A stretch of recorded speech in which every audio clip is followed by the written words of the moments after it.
Hi everyone, it's Tamara here with another card making tutorial. This time I'm using the Miraculous Muffins Halloween topper set from Streamside Studios. I've done the muffins before, but this time I've Halloweened it up with these toppers and made a Frankenstein inspired card.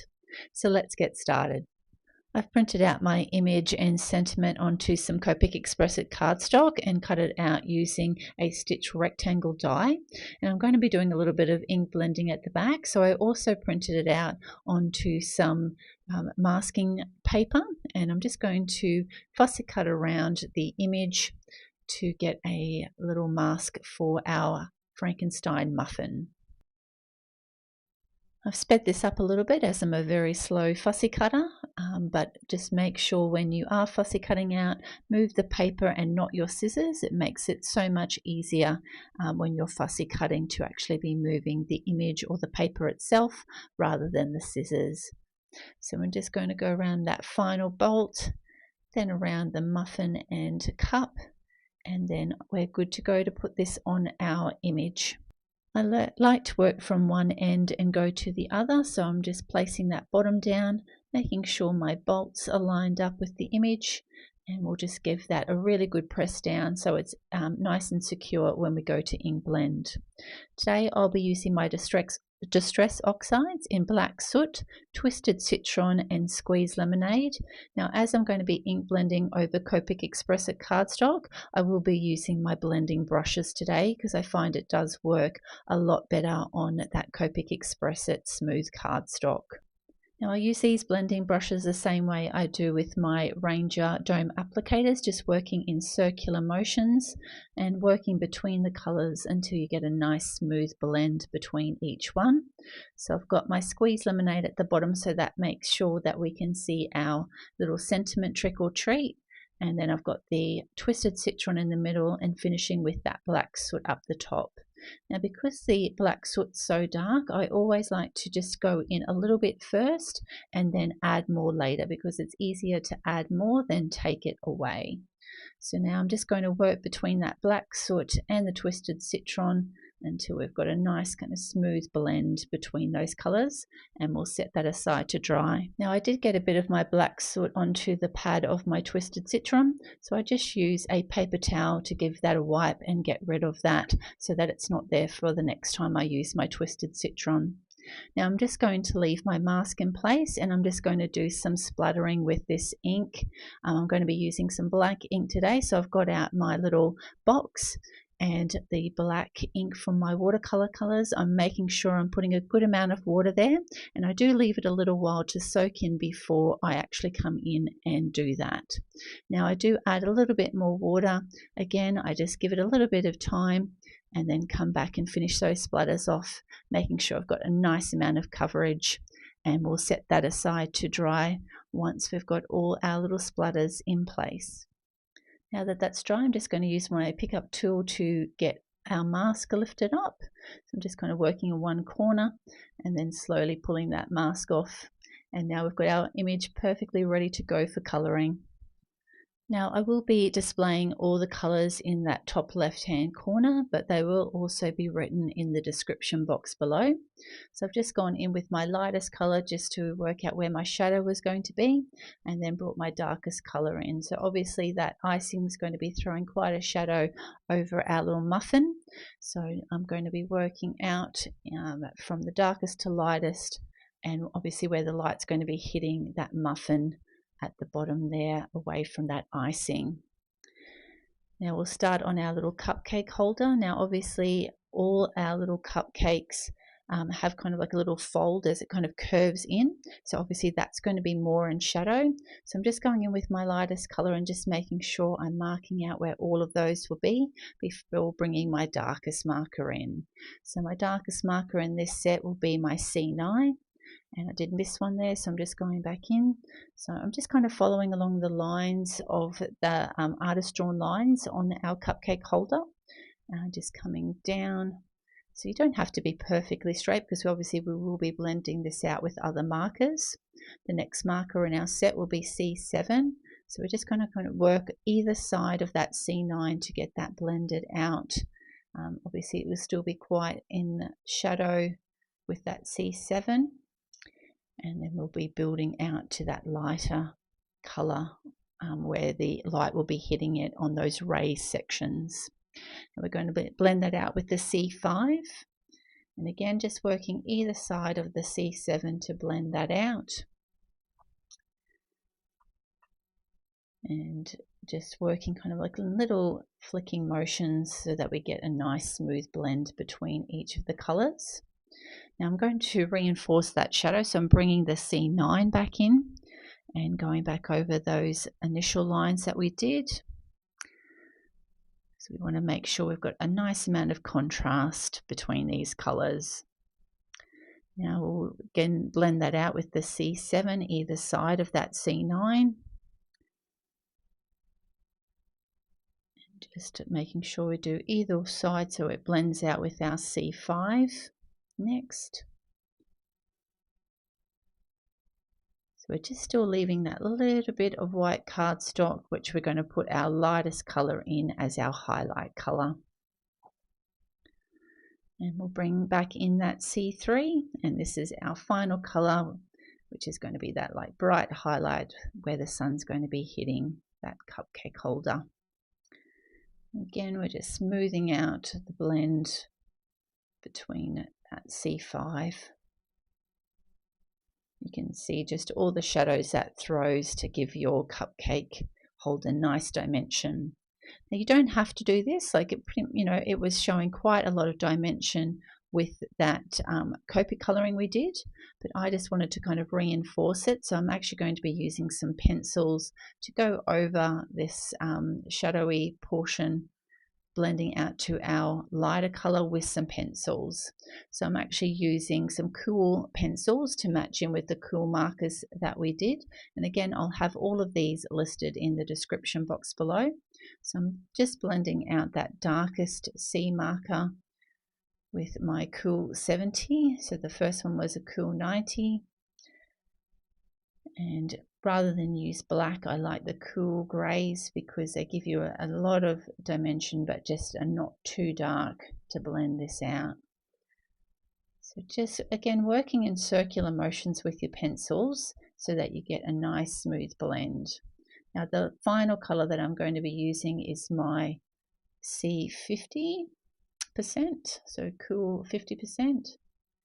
And then I'm just going to be again working those circular motions, blending out to that highlight, and then we're just going to bring in a white pencil to make sure that we've got a nice bright highlight. So you'll see me just going down, running down where those little portions stick out, and that just gives us a beautiful highlight on our cupcake holder.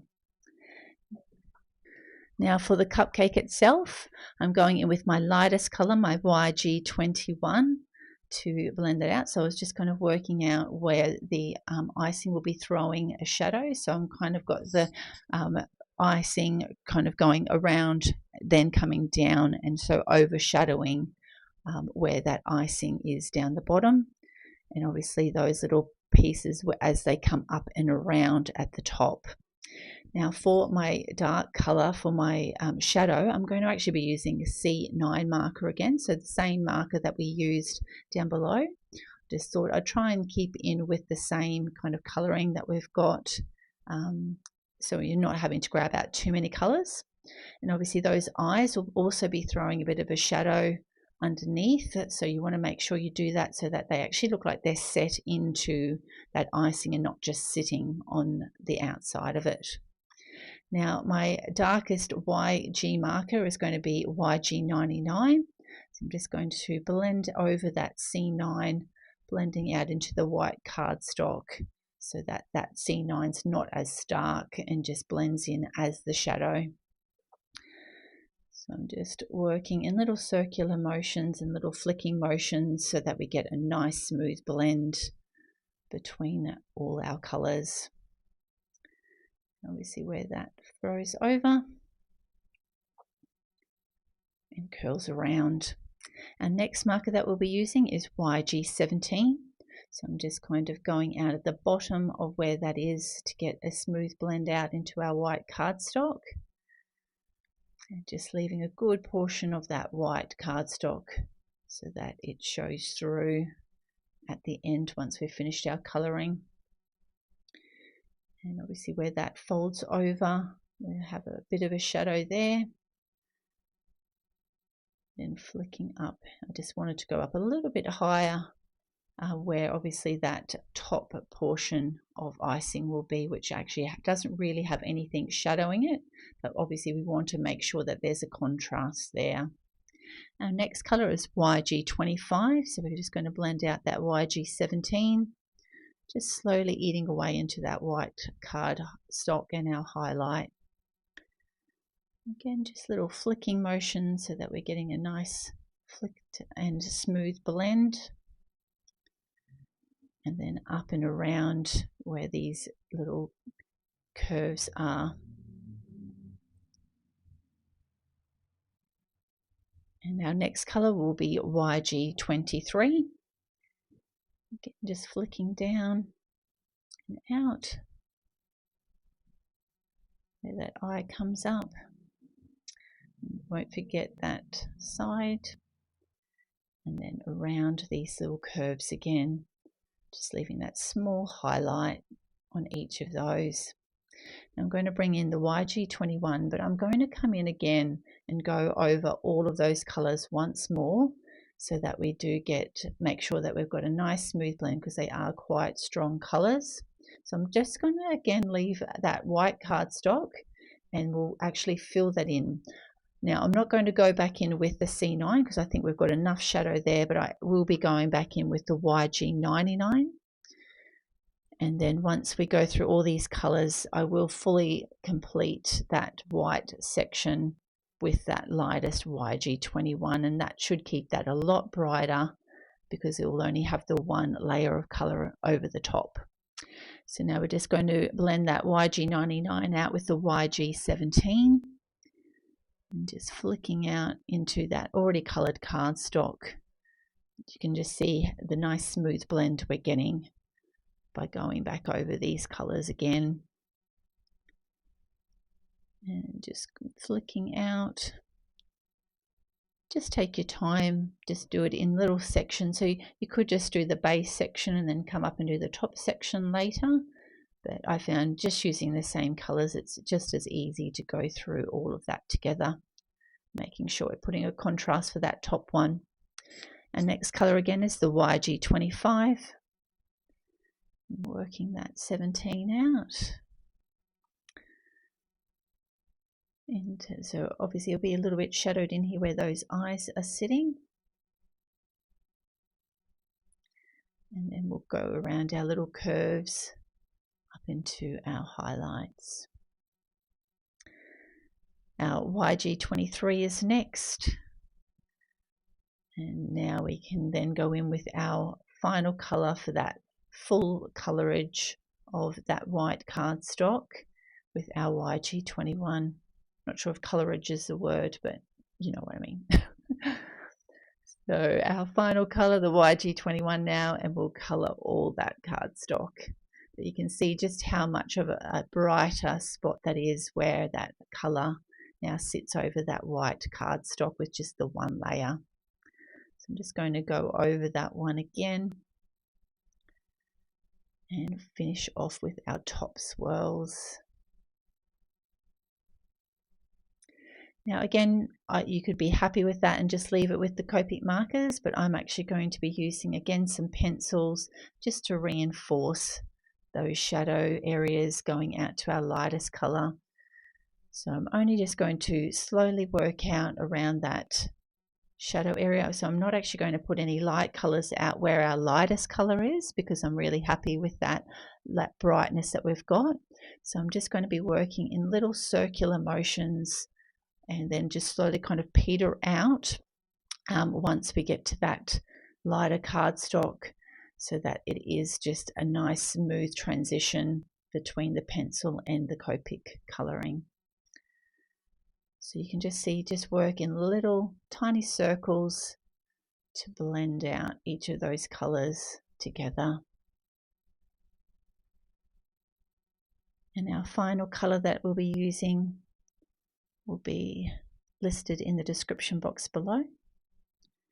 So again, just light, like really lightening your hand as you get to that lighter colored cardstock, so that we've got a nice smooth transition, and that's all our icing colored. Now for the eyes, I'm just going to be using some light C markers. So C3 will be where the shadow is at the base of the eye. So I've got my kind of light coming from the direct top. Blend that out with our C1. Just kind of flicking out that C3 marker. We do want to keep some white cardstock at the top of our eyes, so that it does read as white, eyes. But we want to make sure that we put a little bit of shadow in, just so that it actually has some dimension. It doesn't look like you've forgotten to color the eyes.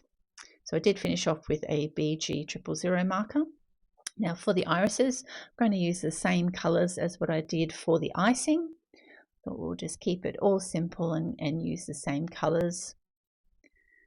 So I've gone in with my darkest color down the bottom and working through the colors with the lightest up the very top. So that YG21 again, finishing off the top. Now just to add some interest to our eyes, I'm just going to use a jelly roll marker just to add some catch lights. So just putting a small amount of that white just to give those make those eyes pop. And now to finish off the bolts, I'm going to use the same colors that we used for our cupcake holder with our C markers. So obviously at the very bottom of the bolts will be in dark, as well as what is being thrown from our icing. So the C7, blend that out with the C5. And we'll finish off with our lightest marker being our C3 as the highlight color. Now again, I've left that kind of white cardstock at the top because I wanted to reinforce our shadows to make sure we've got good contrast. So I've gone back in with that C9, flicking out with the C7, the C5 next, and then we'll finish off with that C3, finally colouring all of that white cardstock. So just working between those colours so we get a nice smooth blend.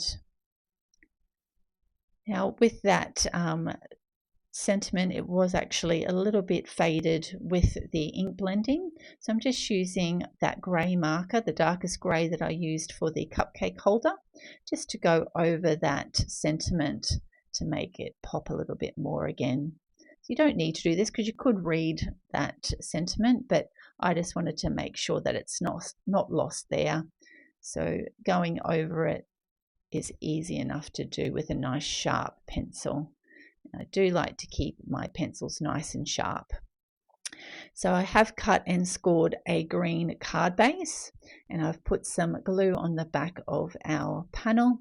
I'm just going to attach that there and set that under a heavy book.